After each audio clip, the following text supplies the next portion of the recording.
23 ABC's Digital Update is brought to you by West Medical. I'm Mike Hart. Here's some of the stories that are making headlines on this Saturday. Trader Joe's, one of the first major retailers to drop its mask requirement. On Friday, Trader Joe's corporate announced online it's no longer requiring masks for people who are fully vaccinated. Walmart also announcing that workers and customers don't have to wear a mask if they've been fully vaccinated. Costco saying members and guests who are vaccinated could enter the store without a mask or face shield as long as their state or local jurisdiction doesn't require a mask mandate.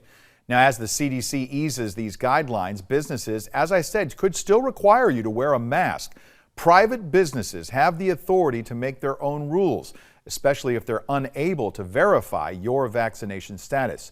It's also likely you'll have to continue wearing masks on planes through mid-September.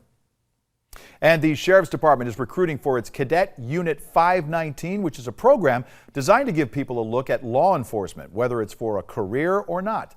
The event's this morning beginning at 8 o'clock at Standard Middle School on North Chester Avenue.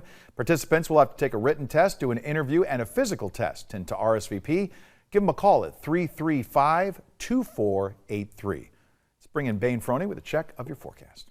We're going to be seeing much cooler temperatures today. We're also going to be seeing some pretty good air quality in our moderate range today, about 74 AQI. And it's going to get even better because we are going to be seeing quite a bit of wind speed impacting mostly our desert and mountain communities. That's going to be because of this onshore system that's going to be moving through into Kern County over the next couple of days, giving us some slight rain chances, but for the most part, it's going to be giving us some cooler temperatures. We'll be in those 80s here in the Valley area today, about 85 in Bakersfield as a high, 83 in McFarland, and 82 up in Delano. We're going to be seeing in our mountain communities in those 70s for the most part. We could be seeing 80 over in Lake Isabella, those upper 70s in Kernville, and 71 in Tehachapi and over in Fraser Park. Now for our desert communities, they're going to be in those 80s. We'll be seeing those upper 80s in Ridgecrest and in China Lake today, and those low 80s over in California City. Now the next couple of days we are going to be seeing a little bit of cooler temperatures tomorrow, about 80 degrees here in the Valley area with some cloudier skies. But then on Monday and Tuesday we're going to be picking back up those temperatures into those upper 80s. But then we are going to be seeing a cooling trend coming through next week.